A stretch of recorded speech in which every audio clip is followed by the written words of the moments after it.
joining us right now is Judge Susan Crawford, candidate for Supreme Court.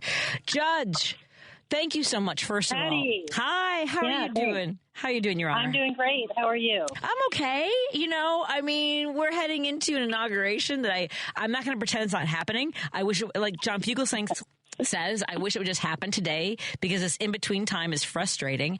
You, first of all, let's get to know you. How are you doing in Wisconsin today? How's your weather? Let's go there. We got a little snow today, and it's cold, and that is just Wisconsin in the wintertime, so it's to be expected. When you say a little snow, are we talking like Wisconsin little snow is like 8 to 10 inches? How much did you guys get? No, really just a little bit. Just a dusting today. Yeah. Okay. More to come. I've been in your dusting and seen semis and ditches. I'm just saying. So tell us a little about yourself, because you have really had a tremendous career in law. Where did you grow up? What part of Wisconsin did you grow up in? Yeah, thanks, Patty. I grew up in Chippewa Falls. That's in western Wisconsin. Had a great childhood there, riding my bike all around town and going swimming at the public pool every day. And I went to public schools all the way through, elementary school, middle school, high school.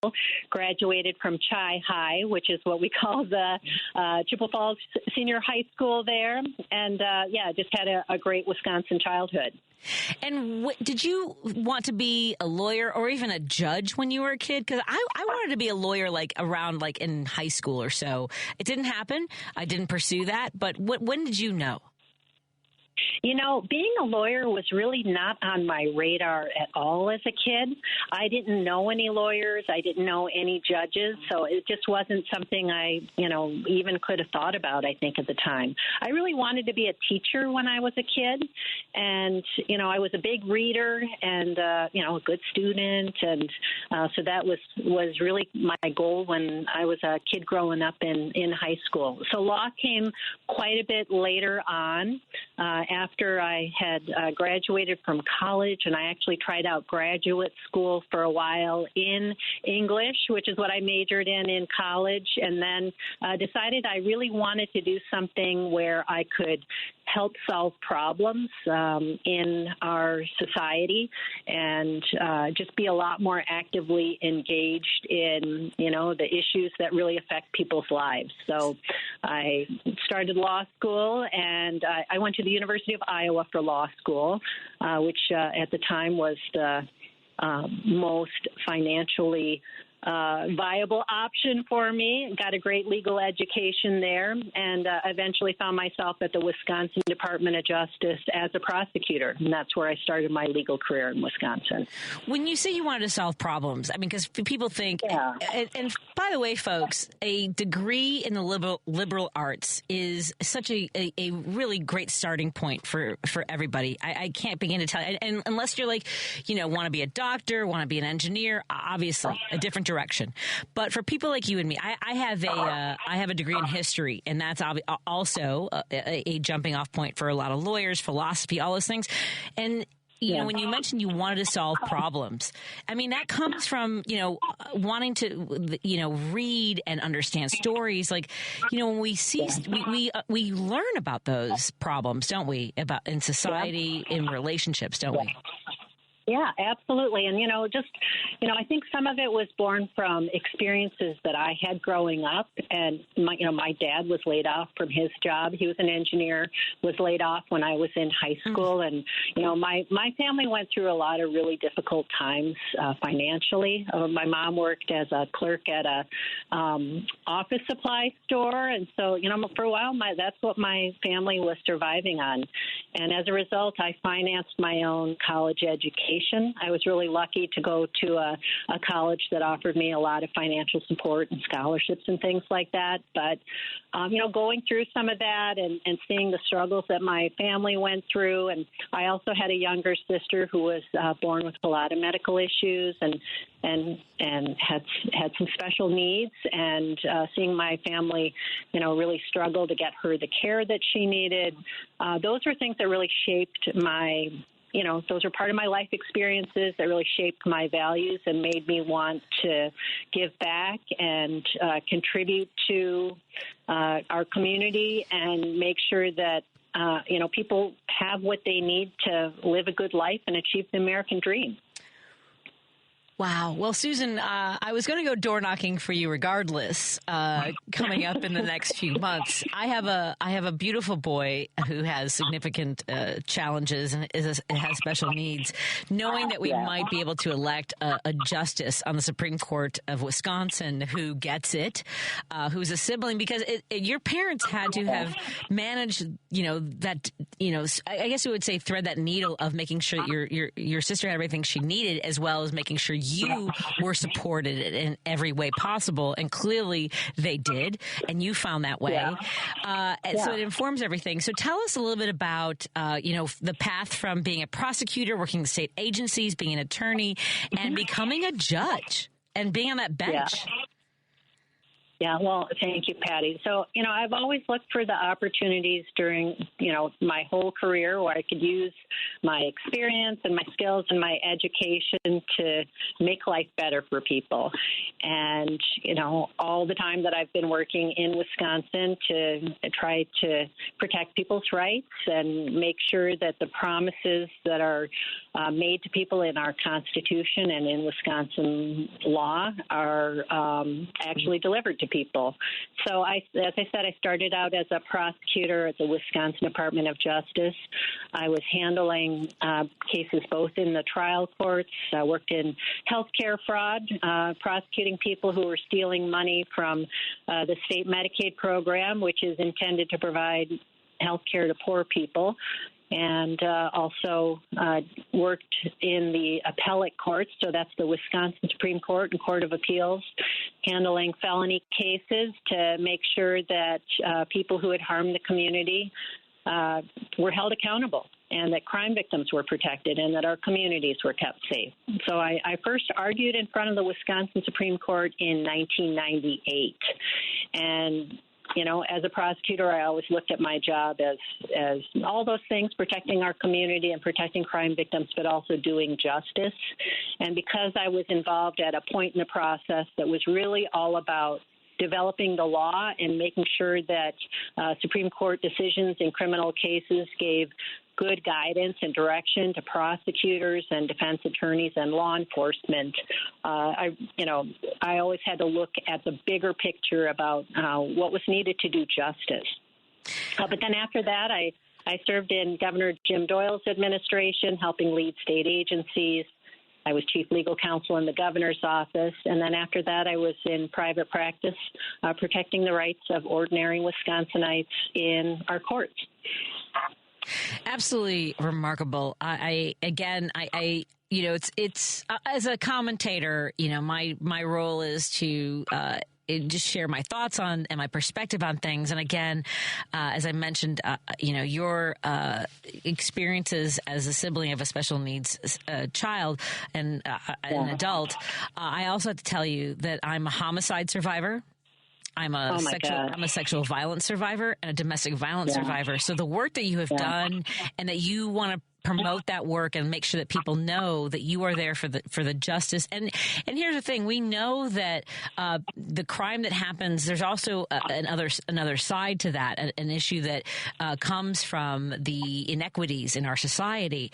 And Wisconsin is so pivotal in our democracy, and we worked very hard on the last race. And we're not supposed to talk about what your political perspective is, and yet we have this framing of liberal and conservative, and that's driven a lot by the people who are serving in the General Assembly. I'm not going to put you on the spot about that. So tell us a little. Appreciate it. Absolutely. So tell us a little bit about the things that you see happening in Wisconsin that you want to make sure that people understand is really so tantamount as we move forward in this experiment of democracy. Yeah, well, thanks for that, Patti. I'm going to take the long view on this. We've seen in Wisconsin periodically times when our rights have really been threatened. With the Dobbs decision, for example, after 50 years of women being able to count on their constitutional right to make their own decisions about their health care, about their families, the Supreme Court stripped that away because of a change in the personnel on the U.S. Supreme Court. And as a result, we now have a couple of cases moving through the Wisconsin Supreme Court that will determine whether women are able to make their own choices about their families and about their health care, whether doctors will be able to provide those services to women, or whether we're going to become another state like Texas where women are literally bleeding to death on a hospital gurney while their doctors struggle to decide if they're close enough to dying to get the health care they need. So, this race is a race that has some really significant consequences. There are literally issues that are life or death issues for Wisconsin citizens. That's just one of them. Our public safety, obviously, always an issue in these races, and that's why I talk about my career as a prosecutor, work I did at state agencies to protect the public, and work that I've done as a judge. I have sentenced people, and when I believe that they need to be put away in a prison to keep our community safe, I have done that.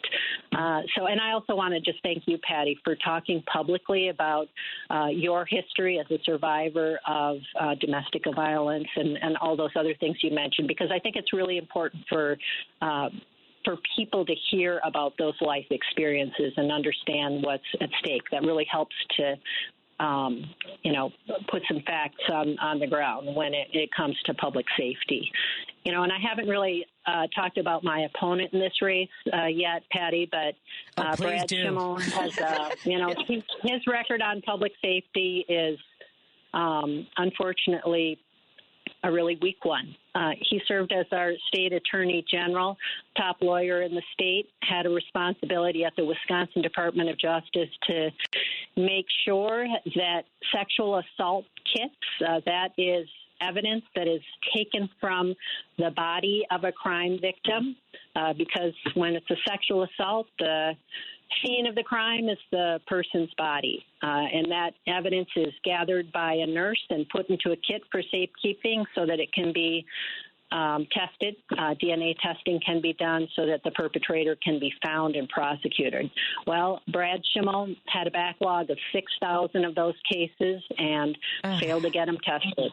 I don't know whether it was incompetence or just deliberate disregard for the priorities of the office, but he didn't get it done. And we don't need somebody like that on our Wisconsin Supreme Court. We need people who understand that crime victims need to be protected and offenders need to be held accountable.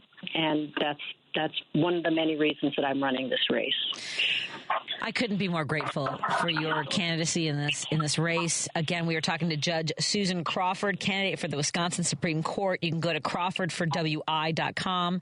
crawfordforwi.com, and we're going to have more conversations when your schedule allows. You have a lot to do. And here's the thing, judges can't tell you they're campaigning or ask you for money or all those kinds of things, but you know who can? I can. So go to crawfordforwi.com and make sure right there when you get to the page, you can learn more about Judge Susan Crawford, her career, her experiences. And I really am grateful that you're running. I know you're on a tight schedule. We're so grateful for your time. And we will be up in Wisconsin. We're actually going to talk to our friend Anita Locke up in Walworth County for the Dems. I'll be coordinating some more time for bringing up our neighbors, because Fibs for Wisconsin is one of my favorite things I've done in my entire life. The way Wisconsin goes, folks, is how the country goes, and there's no getting around that. And Judge, I can't thank you enough for your service, for your passion and commitment to our democracy and the safety of everyone and the protection of our rights. So I want to wish you the very best. Is there anything else you wanted to make sure folks knew about before I let you go? Well, Patty, I think we covered a lot of great ground here. But, the thing I mainly want voters in Wisconsin to understand is that, I'm running this race to protect them and to protect their rights. And I've really pledged to be a fair, impartial justice and to make common sense decisions that, keep in mind that those decisions are about people's lives. So that's why I'm doing this. Excellent. Well done, my friend. I look forward to seeing you very soon, and I'll be telling your neighbors in Wisconsin more about your career, your commitment, and the work that you do to protect everyone. Thank you so much, Judge. Oh, thank you so much for the opportunity, Patty. Anytime. Thank you so much. Go get them. Thanks. Bye-bye. Thank you. Bye-bye.